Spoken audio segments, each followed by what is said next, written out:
tell us about the first wine we're going to be tasting today. So we have two rosés to Okay. taste. The first rosé is the Lelude non-vintage, and the second one is the Grambec rosé vintage.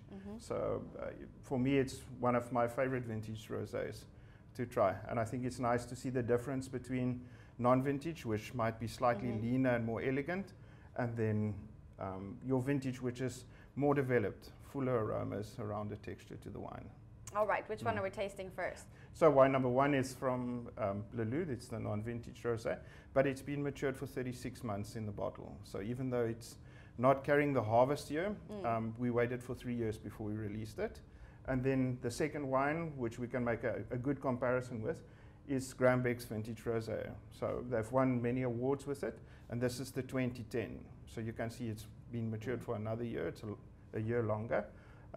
And you will see a bigger development of flavors in the wines. Which one do you like better? I think as an aperitif before a meal, maybe the non-vintage. It's leaner, it's fresher, and then for a good accompaniment with a meal with a fuller, rounded texture, the vintage. All right, let's go for the first one. Okay.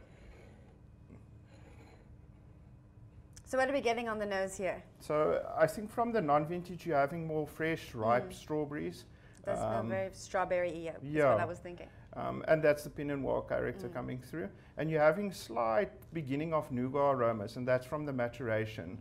So a little bit maybe of that kind of fresh nougat and yogurt aromas, which are important from having maturation on the lees. Aren't you going to have a sip with me? Yes, yeah. I've already gone for it. No, your glass is nearly finished. Yeah. And you'll see there's a nice floral aroma to it, rose petals. So that's what you're looking for. And it's quite an upfront one. That's why I said it's great as aperitif. You can have it just on its own. I think a misconception with the pink wines is people think they're often sweet, but this isn't sweet. It's quite it's quite dry. Yeah.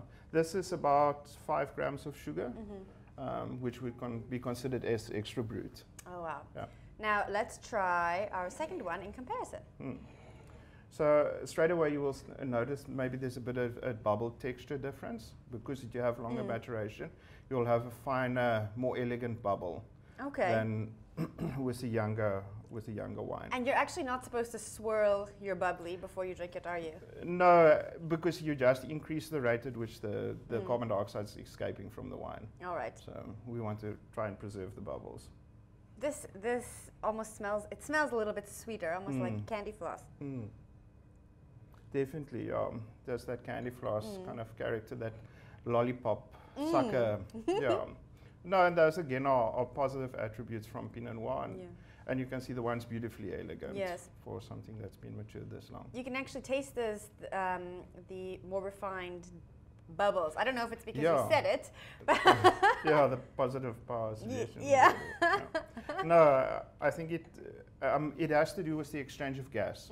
When the wine's lying there in maturation, it's losing a little bit of the carbon dioxide, and with that lower volume of carbon dioxide, you actually have a smaller, finer bubble.